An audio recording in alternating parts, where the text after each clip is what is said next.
Hi, my name is Ryan Coburn. I'm going to be discussing Chapter 9, Question 2. A teenager tells you that she has no risk of getting pregnant because she can tell when her boyfriend is about to ejaculate by the look on his face, and she makes him pull out. How could you help her understand the risks of this method? What alternative methods would you suggest? Describe how they work and their advantages and disadvantages.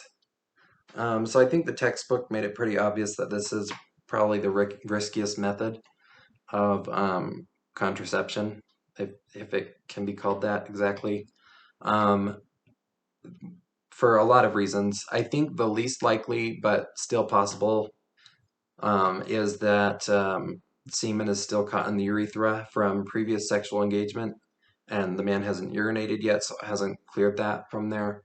So that's one possibility if they're engaging in multiple sexual engagements in a row. That could happen.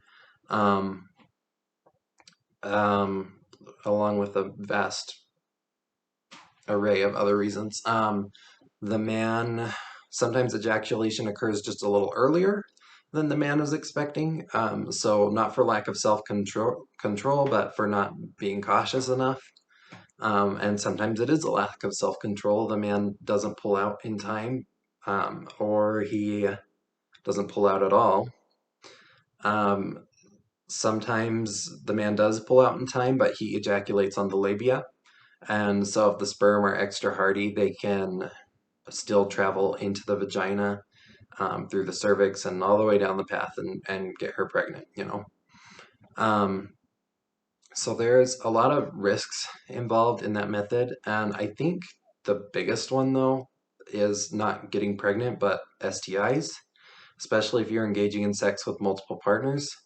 Um, a lot of methods of contraception don't offer protection against STIs, and I believe the two big ones, or the big one that the book talked about were, uh, my words, were condoms, male and female condoms, and so they might not always be convenient, but they offer that kind of protection.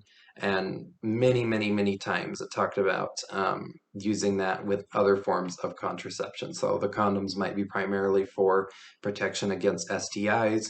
Um, it's probably safer to use the pull-out method if you're going to do that, if you use condoms too, um, just in case. And also you get that extra protection, and then you don't have to be worried the whole time. Like I don't know. And my if I was in that position, I'm fortunate not to be.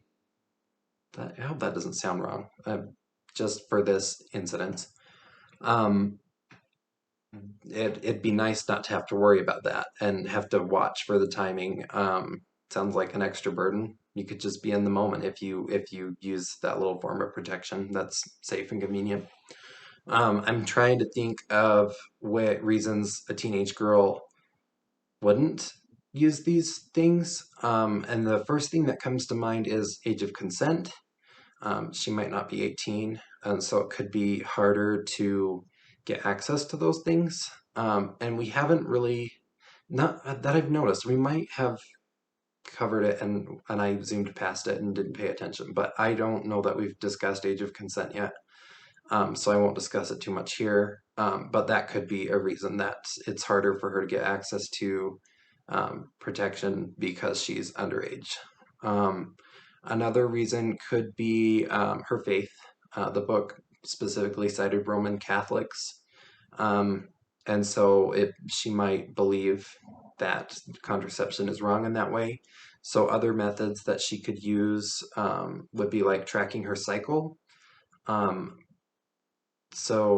but there's drawbacks to that. I mean, it could be helpful, but there's still risks, especially since many women's cycles aren't regular. And part of that would involve abstinence for a good chunk of the time. Um, so that's an option, but maybe not the best one. Um, Hold on, I'm gonna pause because I'm on a roll.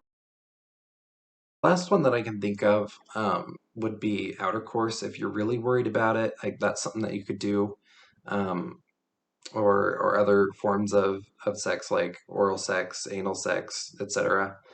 There's no risk of getting pregnant with those unless maybe you do them wrong. but it's pretty straightforward. You just still want to be safe with those and use protection, especially with anal sex.